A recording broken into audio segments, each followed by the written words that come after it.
Hello and welcome to the Long COVID Physio podcasts. My name is Darren Brown. I am a physiotherapist and I am living with long COVID.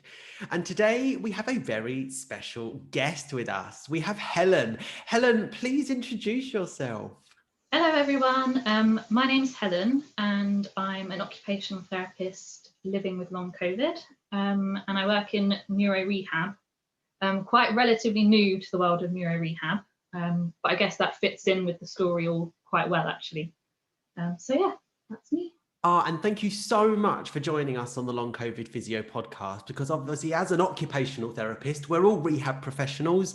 We've all got similar approaches in terms of our practice and our thoughts and theories, even though we are different professions. And I think it's so important that, especially like as allied health professionals, we can come together. So incredibly grateful for you for doing this today. So thank you so much. Thank you for having me, and thanks again for everything that you're doing, Darren, and flying the flag for the AHPs and raising awareness like you're doing. Thank you. We're all trying very hard, aren't we, at the moment? Now, Helen, the reason this came about was actually once again through social media, through Twitter, wasn't it? Because I did a little tweet about some spoons and then you responded, didn't you? And since then, we've kind of like had a little bit of a chat and we've caught up, and I absolutely love all of this about our social media, but I don't really know, we don't know each other, do we? So I was wondering, like, I live in London, and where are you based? Yes, I also live just on the outskirts of London, really. So yeah. So local. But yeah, I think that's one of the things that's come about through this whole experience is the power of social media in a way. Because I think if it wasn't for social media, I think I'd be like, what on earth is going on with me and what is wrong? Because that's how it's such a new thing. That's how I found out about it, through other people's experiences. And it's nice to feel like, I remember when I first saw your story, actually, like an article a few months ago, and I read it and I was like, oh my God, like it's just like me. And it makes you feel less like, oh, it's not in my head, like this is a real thing happening to other people, and getting that validation, I guess. Yeah, that's actually been something that's really driven me as well, in terms of wanting to connect with people and wanting to also hear other people's stories, because it is really validating, isn't it, to know that you're not going absolutely mental, that you this isn't in my head. Like so long, like it's like, oh, it's not in my head, yeah, so yeah, social media has its flaws definitely, but also like we'll think of the positives, I guess. Oh my God, yeah, it's a real balancing act, isn't it? Like I've said this a number of times recently, that kind of like, you know, Twitter is fab, but also use the same word of flawed, because there can just be a lot of like, yeah. Explain it, like, whoa, like a tidal wave of information that's just absolutely. Like, wow. But there's a lot of kindness that can come out of it as well, and hopefully this is a lovely example of that. So Helen, I was wondering, would you do the honor of sharing with us your story of living with long COVID? Yeah. So I first started my initial COVID symptoms in March the 22nd, I think. And one day after me, I was the 21st. Really? Oh, yeah. And I think I was okay in the morning. From what I remember, I was fine in the morning. Then in the afternoon, I just felt so exhausted. I'd had a day where I just wanted to sort things out and have a clean. And you know, sometimes in that process, you end up just making even more of a mess than you started with. And I remember sort of just lying on my floor, like with all this mess, like I don't have the energy now to sort this all out and put it away. And then, yeah, I didn't feel great. And then I started to get a temperature, you know, achy, sore throat. And so I'd only just started my new job. So I was 2 weeks into my dream job in neuro rehab. Oh, congratulations. Luckily for the same trust, so I did sort of know people, but also with that thought, like, oh no, like I'm going to have to ring in sick. Like it's not a great first impression, but you know, pandemic wise, I'm sure they'll understand, which obviously they did. And then, yeah, so for had a temperature on and off for about 2 weeks. And then, yeah, sorry, my mind's gone blank. That might happen quite a lot during this. Well, it's one of the symptoms, isn't it? The old brain fog is there. Can't think of words. Yeah, so then a couple of days later, lost my taste, lost my smell. And then the other thing that started that hasn't really ever gone away is just feeling really lightheaded. Oh, yeah. Like pretty much every time I stand up and move. So yeah, and I remember towards the end of the first week, my temperature had stopped, and I was a bit like, oh, like hopefully I can go to work on Monday. But then it started again over the weekend, so I didn't, obviously. So I think I was off sick for about 2 weeks. And then during that time, unfortunately, the unit where I worked closed, and we were all redeployed. So when I went back to work, I was redeployed back to like our sister hospital. But again, luckily, I was redeployed back to the ward I'd just left like 2 weeks ago. So it was fine. But I still remember my first day, like getting to work, and then obviously like getting changed. Like, so obviously we don't go in uniform, you have to go and get changed.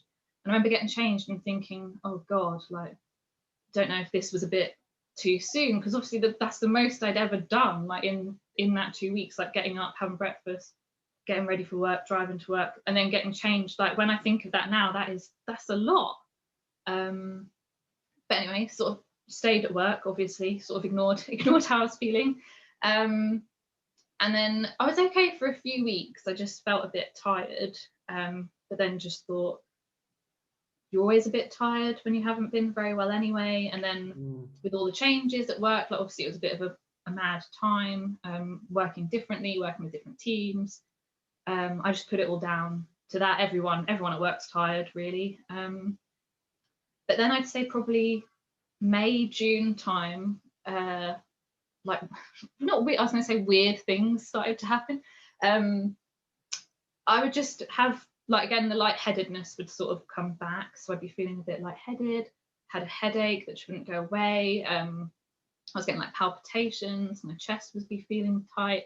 But I was like, oh, it's quite warm, it's hay fever. Oh, you know what? It's probably a migraine. Like sometimes when I get migraines, I feel a bit dizzy. Although I remember thinking, although it doesn't really feel like a migraine, but as far as I'm concerned, it was a migraine. And yeah, and then also I was thinking, I feel really lightheaded on the ward and like a bit like jelly legs sort of thing, but like no one seems to be noticing, so I must be fine.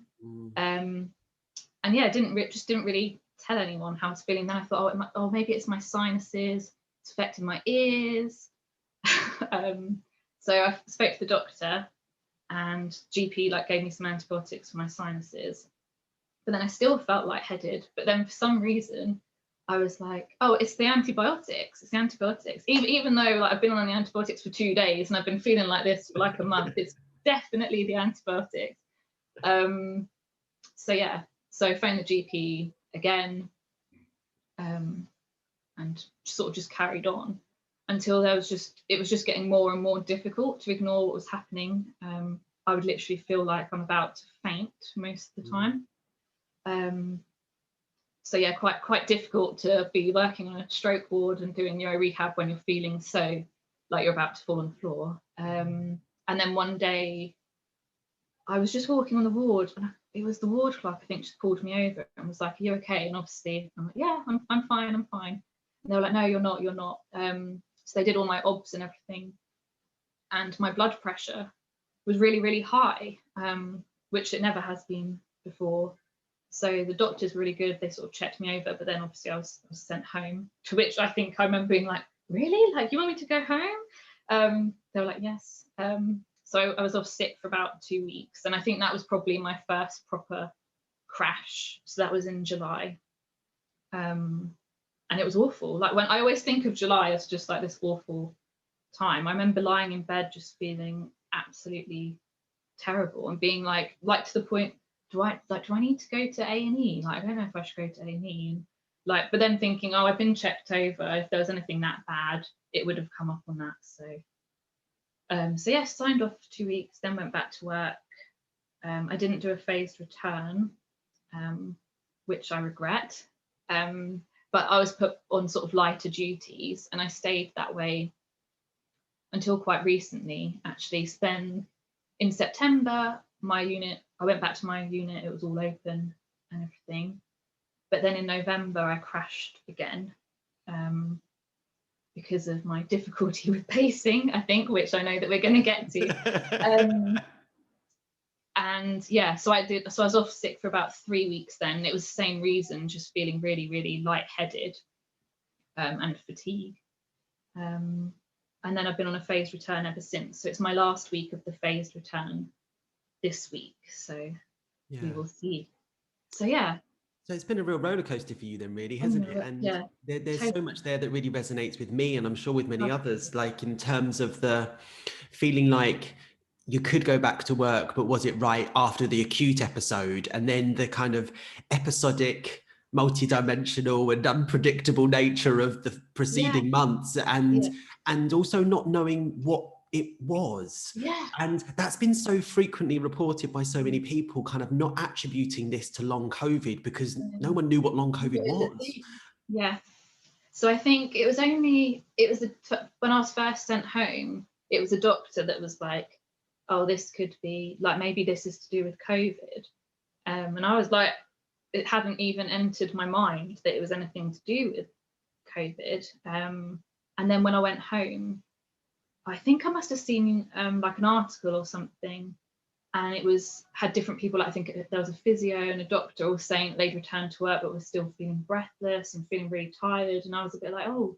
And then I heard about the long COVID support group, like the general one on Facebook, and I went on there, and I was just like, wow, like these people are going through what I'm going through, and oh, okay, like I feel less mad now. Like it's not just me. Like, okay, other people are going through this. And yeah, I think even once when I spoke to my GP, she was like, oh, could it be stress? And you think, well, it could be stress. Like it's a very stressful time, but I've dealt with stress before and haven't felt this terrible. But you just go around in circles, don't you? And I think because it is such a new thing, nobody knows anything. You don't really have much to go on apart from other people's experiences.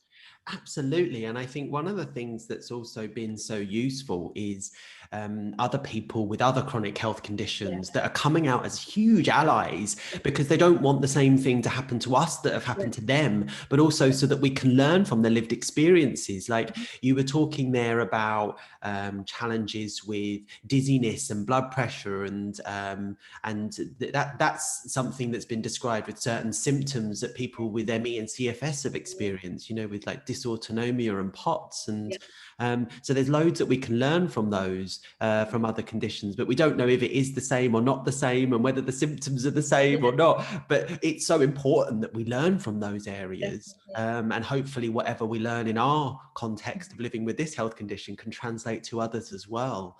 But yeah, it sounds like it's been a real roller coaster for you, and peer support has been invaluable. Yes, it's been huge, I think.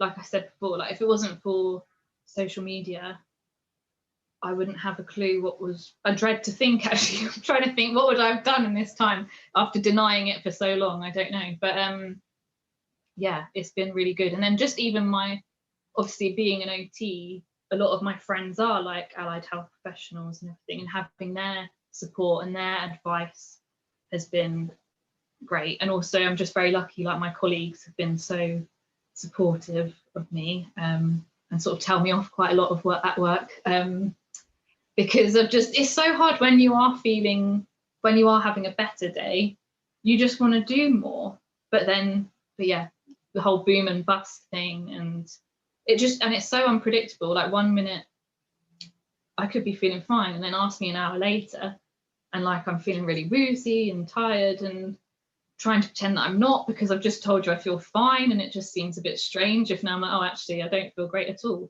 So I sort of got to that point when people ask me how I am, like I feel a bit hesitant to answer in some way. Because to be honest, I don't know. It changes so quickly. It's just so hard. And when you look fine, like I look fine, even when I'm really lightheaded and feeling like I'm about to faint, I don't think anybody can really tell. No. So yeah, it's just really difficult, isn't it? And that beautifully segues into kind of like our hot topic of today, isn't it? Which is navigating pacing, because obviously, as allied health professionals, and particularly for you as an occupational therapist, I'd imagine this is kind of like your bread and butter, isn't it? However, like navigating it's a different thing, isn't it?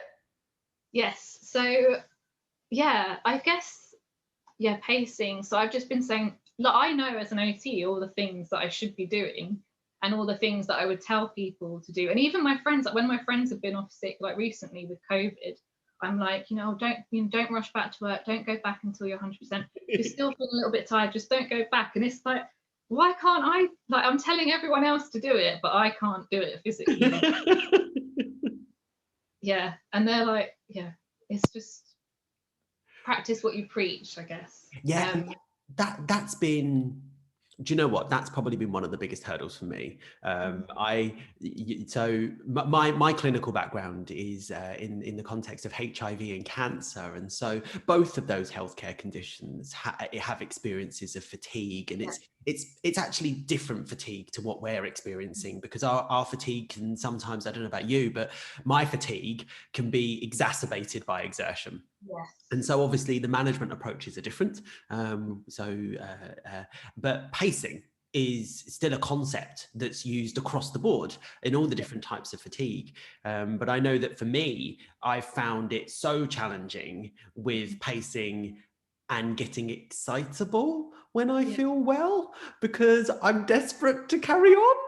Yes. So I would say, so I had an appointment with a respiratory consultant a few weeks ago, which again, I think that's just helped with lots of aspects of my journey, I guess. But he started me on an inhaler. Oh, great. And I was I think I didn't expect to feel that much of a difference with it. I don't know why I didn't. Or maybe also I try very hard not to get my hopes up at the moment. But then also clearly drop that as well when I start to feel a tiny bit, better. So the first time I took the inhaler, I mean, I think just my body just wasn't very used to it when I took it, and it made me like sky high, like a bit manic, I would say. Really? I took it in the morning before going to work, and I was driving. I was driving to work. I nearly cried because I thought, oh my god, like I feel so good. I feel like me. Like I wanted to just stop my car, like sod driving to work. I'm gonna run, like Forrest Gump. Like I messaged all of my friends, like I'm cured. Like this guy is amazing. And I sort of let that run away with me a bit. So it's obviously helped with breathlessness, and it's made things a bit easier. But then the other side of that is because everything feels a bit easier, I'm sort of then not pacing as much and doing more, and then having a massive fallout afterwards. And I guess because I did feel a little bit better, I got my hopes up a bit over the weekend, thinking, oh, I can go to work and say, you know what, like I'm fine now. And because I am with this new team who are lovely and great, but I feel like they don't know the real me. They don't know the me before I had COVID. They only know like the ill Helen, and so I was like, oh, I'm so excited. Like I'm not going to have to deal with all of that and worry about letting them down anymore. So then to crash again and be like, oh, actually, it hasn't completely changed my life. It's helped, but it isn't the answer to all of the problems. Like I found that quite hard, actually. It made me go quite low, I think, because I just thought this was it. But I'm feeling a lot more positive about things now. And I think the new year and everything's helped too. Like, obviously, I didn't really expect to be taking all of this with me into the new year. Like, like yourself being ill in March. Yeah. I wouldn't have thought we'd still be going through it now. But I think it's sort of trying to take more control over it. What things can I do to make it easier? And what are the positives? So if I can take anything from it and then, I don't know, become a better OT out of it and put things into practice, then that's better than just sort of moping about it and, oh, why has this happened? And it's not very nice, sort of thing. Yeah. So just that approach of focusing and centering optimism is really difficult, but incredibly valuable. what sort of things have you been able to focus on in terms of that optimism? Oh, but in terms of the optimism, Yeah. I think part of where that came from as well is having that appointment with the consultant, and actually, again, it's part of the validation, isn't it?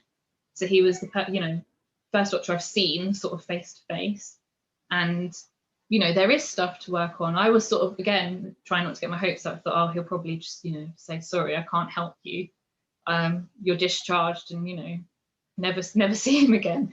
But obviously I've got the inhaler, and then there's he's referred me to a cardiologist as well because of all my other going on. So yeah, so I guess that validation helps me think, okay, again, it's not in my head, so what? And I think I am naturally a control freak anyway, so I think just trying to find things that I can control is going to help. And I think just having with the inhaler as well it's helped that, but it's helped me think a bit clearer. I don't feel as much of a zombie. I would say literally from March to when I got my inhaler a couple of weeks ago, I was a complete zombie. It's like I've woken up. Do you know what? Go on, sorry, carry on. Oh, no. So I just can't really, it's literally before the lights were on, but nobody was really at home, and people would be talking to me, and to be honest, I'd be trying to listen, but I have no idea what people are saying. I can't take it in.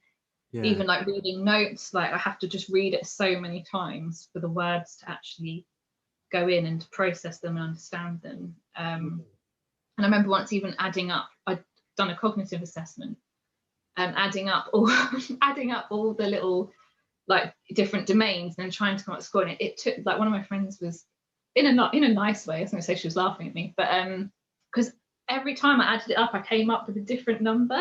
Yeah. It was so frustrating. I did get there in the end, obviously, and I did have it all checked as well. Just covering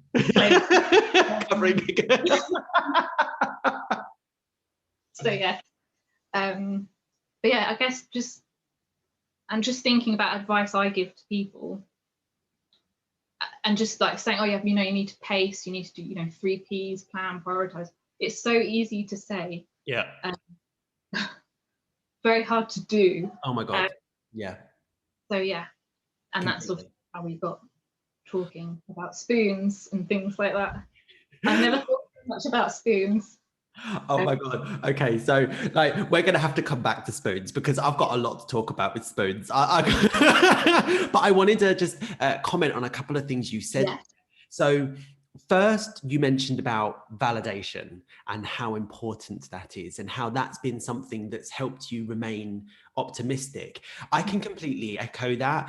I was referred to cardiology, and pretty much throughout most of my experiences, I've had a fantastic GP, and I haven't had really any healthcare professionals that have invalidated my experiences, but I've had no one validate my experiences. There was lots of, yeah, sounds like it could be, or yeah, no. There was lots of, we don't know. Whereas my appointment with the cardiology team was the first time that someone actually said, yep, we're hearing this, that's what's going on.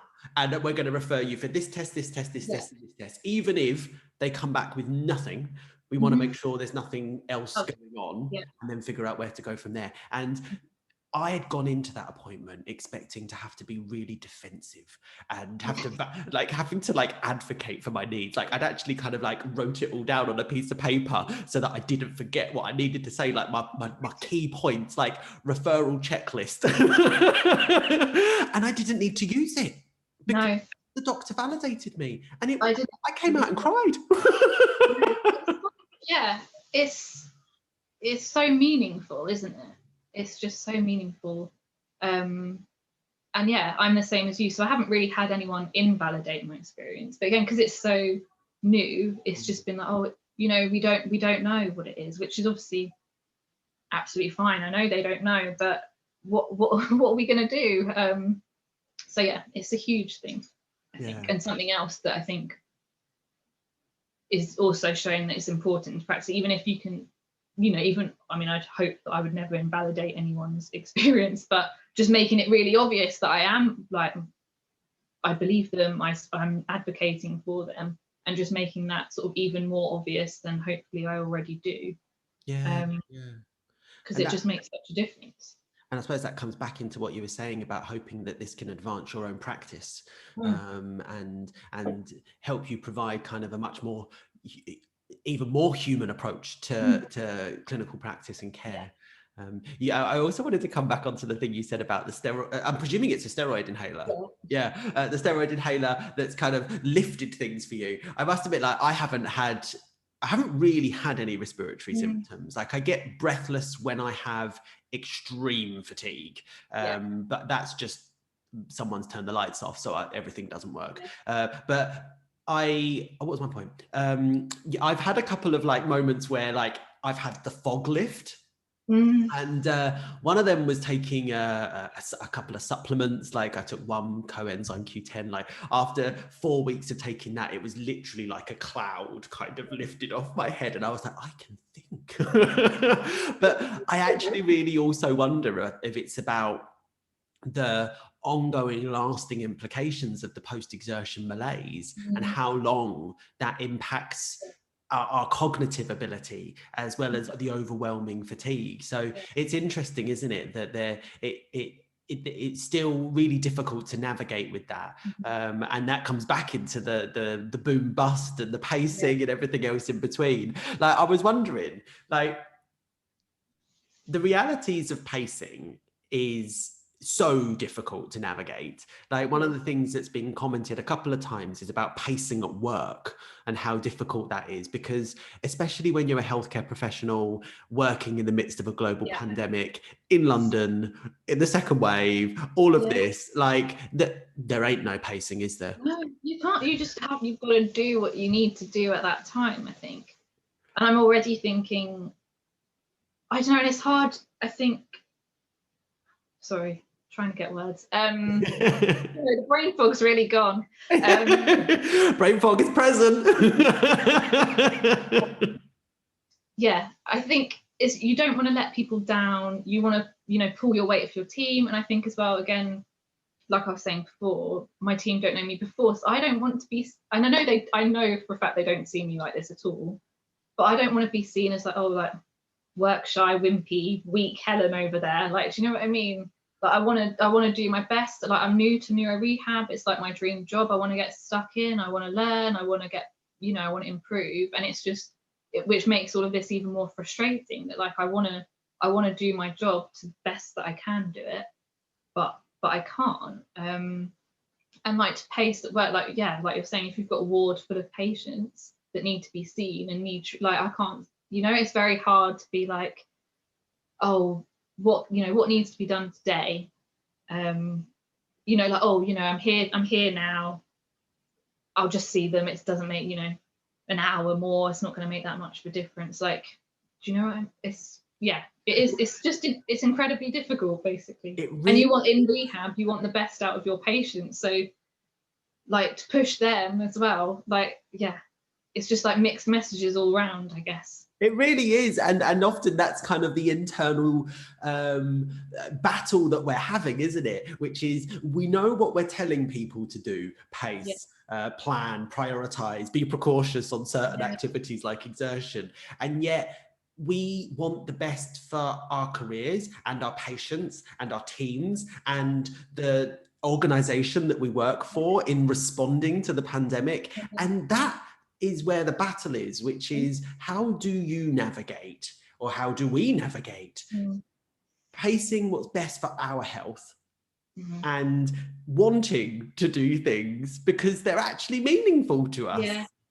It's a big question. And there might not be answers. You don't need to answer it. So I think I try to just look at what I've been saying to my friends that haven't been very well with COVID recently, and like trying to tell try to think of it as if it was a friend coming to me and I knew they were feeling how I felt, or a patient feeling how I felt, or a colleague, like what would I tell them? What would I tell them to do? What advice would I give them? Because it's probably actually completely different to what I'm actually doing, is what I'm finding.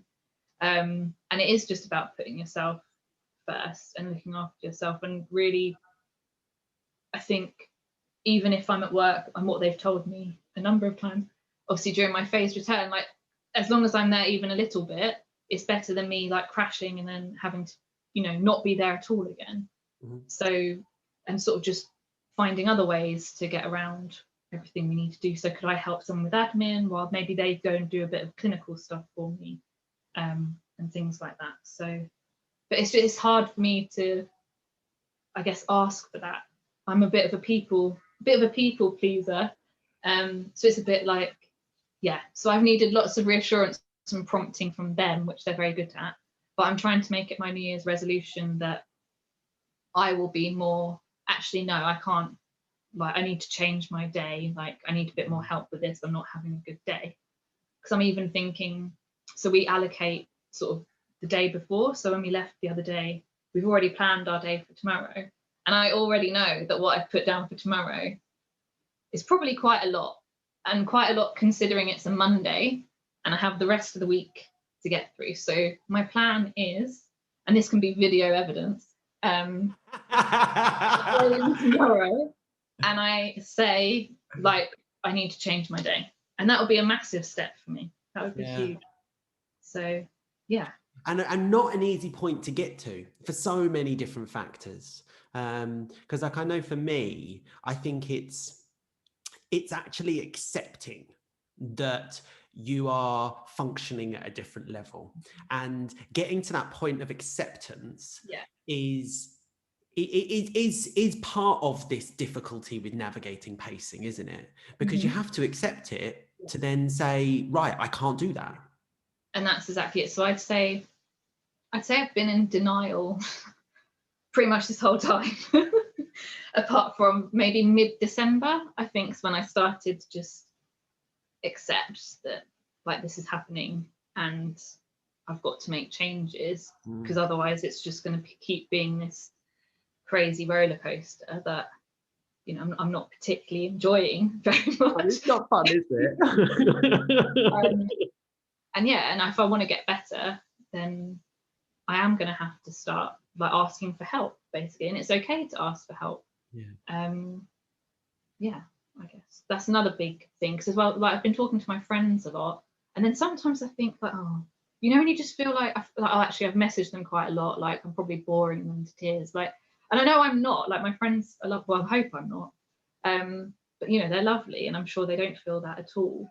But you just need to, and I think because, like, obviously we're in tier 4, we can't do anything, so all we can do is sort of just sit and, like, think about, oh, like, why is this happening and what's causing this, and, you know, with nothing to go on either, which I think I found quite difficult. But I think it's also thinking of rest as an activity. Oh, 100%, yes. So, which I think I've thought this whole time, like, resting, I just feel, you know, and also, like, you know, I'm putting on weight because I can't move much. I mean, I'm enjoying just the headshot here. Like, you do not want to see below here right now. Like, there is nothing pretty going on. Isn't it? And then it's just, like, and I want to do things. I remember, like, again, I mean, this months ago now, like, on days where I did feel good, like, so I felt good, did a HIIT workout. How did that go for you? I paid for it for quite a long time. Bashed it. Yeah, totally broken. But that's it, isn't it? Oh my God, like, I totally have done that. I was feeling a little bit better, and I thought, I know what I'll do. I'll do a short duration of exercise with hopefully the best output. And I did like 4 minutes, equivalent of like a HIIT session, and it totally broke me for like a week. Yes. It's not worth it. It's like there was no thinking, was there, at all? Like, you know that if someone had asked you to do it, you would have said, oh my God, that's the worst idea ever. But at the time, you're in it because you're like, I need to be able to do that because I'm getting fat and I feel lazy and I'm feeling good. Use the moment, and, like, even like walking. So, like, I went through a phase of, like, going just for a walk around the block, like really short walk, then again, like if I'm with you can only meet people outdoors and like go for walks. And like you just don't want to be that. I can even tell, like when I've walked with like two of my, super fit physio friends, like I can tell they're walking like painfully slow for me, which is lovely. But you just feel like, and I used to walk a lot and be quite a quick, fast-paced walker. So now I'm like, it's just not, like again, it's worrying more about everybody else rather than me. And like even a couple of weeks ago, I met a friend for a walk, and again, I was feeling quite good. But literally, as soon as I got out of my car, walked across the car park, I was like, oh God, like I feel so lightheaded. Still continued to go for a walk. Didn't tell her that, like, I'm literally like looking at, oh, if I faint, maybe if we're over there, I might be able to hold on to this and I won't fall on the floor. Like looking at benches, like, should we sit down? Should we have a sit down? And it's just when will I learn? When will I learn? But I'm hoping now I have learned. And like just not to push it. So again, with walks around the block, like, okay, that went okay. So I'll go further next time. Then I'll go further, and then no. And that was at a time where I wasn't at work. So it's also, if I'm at work, then I can't really do anything else apart from rest, because I have to rest to be able to go to work. Yeah. And even like activities, so like reading, I might try that again. I did try to read more in summer, but again, I just found it so difficult because of like the attention, and actually it's quite cognitively demanding. Yes, very much. It's not rest, is it? No. Well, yeah, no, it's not rest. And like same, like I did like cross stitch a bit, but that's the same. Like you have to pay quite a lot of attention to that. And there's this one thing. Have you heard of diamond art or diamond painting? No, what's that? So it's a bit like colour.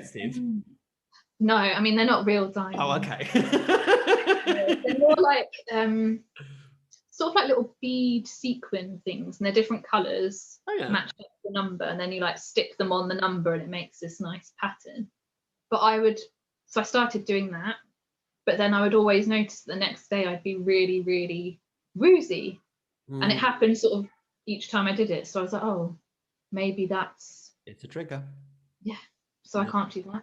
So I pretty much just binge watch easy to watch things on Netflix, really. That's all I can do at the moment. Yeah.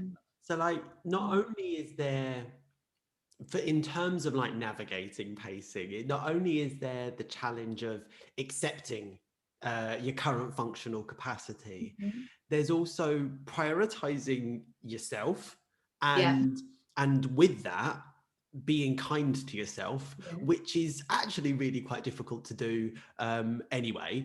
And then also recognizing limitations, even if they are things that we actually really want to do or are meaningful to us, and therefore trying to rechannel that energy into something else. Like I know this has been a theme that's actually come up in both the previous podcasts with Sue and Daria about, I can't do the things I want to do, but I want to have an output.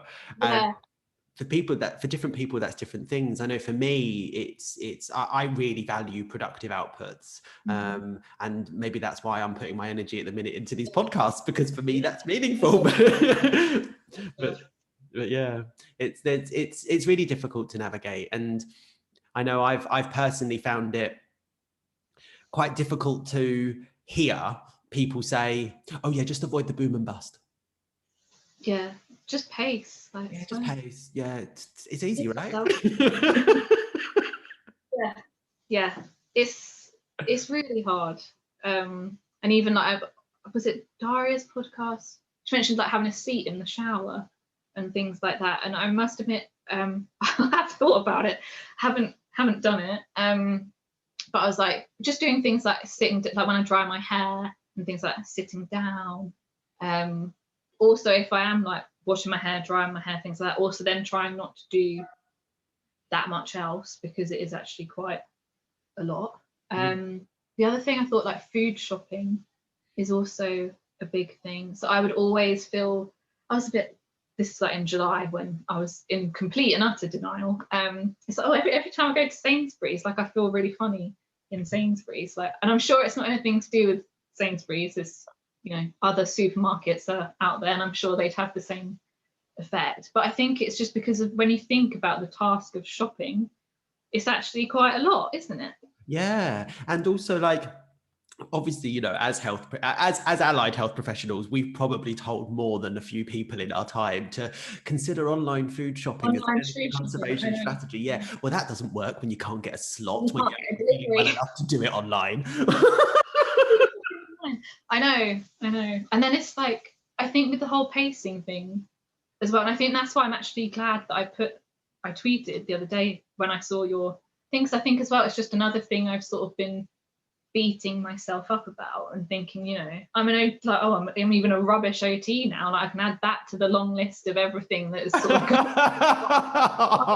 going. And it's like, why am I being so harsh? Like, but it's actually just really hard. And even things like, so I did go through a state of having quite a lot of hospital appointments, like pretty much a couple of times a week, and even that is so tiring. And even like, I'm actually under the hospital that I used to work at, so I don't even have like the added stress of I don't know where anything is or anything. But even that is like a huge thing, like, and activity, I guess.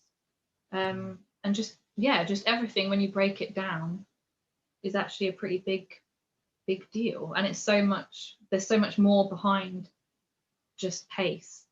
Like, yeah, I know I'm not being very helpful at coming up with a solution. No, but this is it, isn't it? This is like, I suppose that the whole point of this conversation isn't necessarily to educate people on pacing. It's to talk about the reality of actually it's difficult to do, because even though we know it, we've taught it, we've lived it for so long in terms of our careers, actually navigating it on the day-to-day is much more challenging. Like I was thinking of a really simple example that I experienced recently, which is I'd finished my phased return to work, and I was at work, and there was one day where I was the only person in my team, and normally there's 3 of us, and I didn't think much of it, because I thought, do you know what? I'm back to full-time work now. I'll be okay. I've done this a million times before. I was effectively 3 people carrying 3 people's phones. And by the end of the day, I felt like I was about to crash hard because the phones didn't stop. And it was the phones that were doing it. It wasn't seeing the patients. It wasn't walking around the hospital. It was the endless navigation of answering the phones and fielding questions and thinking about who I'm talking to next that just totally took me. And again, it's all things that you can't plan. So like with your actual, like for me, like my inpatient caseload, I can plan that. But sort of similar to you on Friday, sort of with like phone calls and things like that, and things you're not expecting. Like, oh, well, I didn't plan. That's not in my plan. So, it's really difficult. Really difficult. It is, and that's. And with that, then it even makes it so much more challenging to prioritize what you're going to plan and pace, because you don't want to have to prioritize just getting washed and dressed that day, or going to and from work, even in tier 4 where we can't do anything outside of our homes, you know. But you would think with tier 4 that actually, like pacing should be really easy because we can't do anything, but it's not. You know, imagine if in a way I was sort of relieved as well. Like there's no pressure to go out at the moment and like see people, which, you know, as much, you know, I miss my family, I miss my friends, but the fact that I don't have that added pressure of like, oh, like, do I go? I don't want to let them down. I don't want to cancel. I don't have that at the moment. So, you know, COVID. So. But I suppose we are left with our thoughts, aren't we? And we're sat indoors, and that's another exertion. And trying to tone that down. But I think it's also, I guess it's just a need for understand. I guess it goes back to the whole understanding everything, doesn't it? And I think the fact that it is such a new thing, you know, when will it all end? And like just trying to find anything you can to sort of relate to and put it to your experience, I guess, is hard. But that's another thing I'm trying to tone down a bit, because it is cognitively demanding, which is then tiring. And we've heard this from many of our patients in the past, haven't we? How cognitively demanding living with a chronic health issue is. And, you know, I'm sure there are many people that out there that might hear these things and go, we've kind of lived this for a long time and been saying it. And for us, I suppose the interesting thing is, for us, it's new because we are now living it, and not denying any of those previous experiences, but it's still new for us. In terms of that navigation. And even though we can maybe understand those symptoms from the past, living it new is new. Still completely new. And like, when I think, like, if you told me this time last year, you know, that I'd end 2020 like under a cardiology team and respiratory team, like, I would have been like, what are you talking about? And even like sometimes when you see, you know, like on Facebook and things, it comes up like, oh, on this day, like 2 years ago or something. So I remember that was another quite not big moment, but sort of a realization moment of, oh, maybe I do need to accept what's happening, because I did a skydive a couple of years ago. Oh wow, you're a better person than me. I couldn't do that. That would scare the life out of me. I can't jump out of a plane. I really recommend it. And I remember it like flashed up on my phone, and like the photos and the videos, and I just looked at it, and it was like looking at like a completely different person. Like I don't relate to this person anymore. Obviously at the moment there's no way I would, you know, I can't even walk up and down the stairs. Like, I'm not gonna jump out of a plane. No. So yeah, just that massive change, I guess. Do you know what I did on New Year's Eve? So I was sat in my flat on my own on New Year's Eve, like I was on Christmas Day, because I was following the guidelines and I live on my own. So I was stuck in my flat. And on New Year's Eve, I decided to repeat what I did last year, which is my top 9 of Instagram. And oh, that was a very disappointing square of pictures. 2019 was a very different set of 9 pictures to 2020. And that was not shared anywhere this year. Well, I'm glad I didn't. I did see people's, and I actually admired some people's that they actually had 9 moments that they could share. I have no idea what I could have. No, I'm glad I didn't try. Oh dear. Like, if you was Helen, to have a key message that you wanted to get out to people, or for people to take away from this in terms of navigating pacing, what would be your key message? My key message, probably like rest is an activity. And I did see it on Twitter as well, and I was like, oh yeah, that's good. Rest before you think you need to rest, which I think is helpful for me, because I always think, oh, I feel a bit better, so let me do that. Where actually, no, like, I feel a bit better, so keep trying to stay better, and that would be by like more rest, as frustrating as it is. And then I think, again, like saying,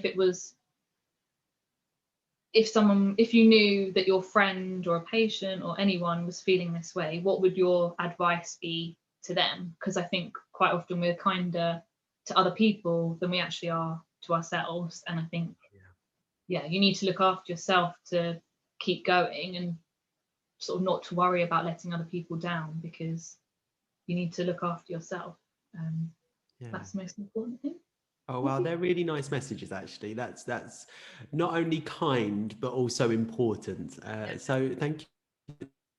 Well, I know I'm gonna, what's happening with my thing? It's saying something about my microphone. Can you still hear me? Has something flash up on my screen? I know that I've learned a lot from this, and I think mostly that's around accepting that if I get it wrong, it's okay. I can keep trying and keep trying again, and it doesn't matter, because I'm not trying to impress anyone else. I just need to try and get through it. So I want to say thank you for that, because that's helped me come to that realization as well. So thank you. But unless there's anything else that you wanted to share, I was very happy to say I think we've come to a really nice conclusion. So, I think that's quite nice, and I think it is a bit like trial and error. It is. That was another thing I wanted to say earlier. Just working out what does and what doesn't work for you. And again, I know that's really hard, but I think that's the way to try and do it. Yeah, and it kind of fits into the challenges then with the boom bust cycles, doesn't it? Because you know, that trial and error is important, but also is at the risk of finding out what your limitations are. Yeah, definitely. Well, Helen, I want to say thank you again for coming onto the podcast today and being our first OT, which is amazing. Yeah. And we're really hoping that actually maybe this podcast can have more health professionals and other people, including our allies, that will come and speak with us. So hopefully it's a really good opportunity. So thank you very much again. Thank you. That's all right. Thank you very much. And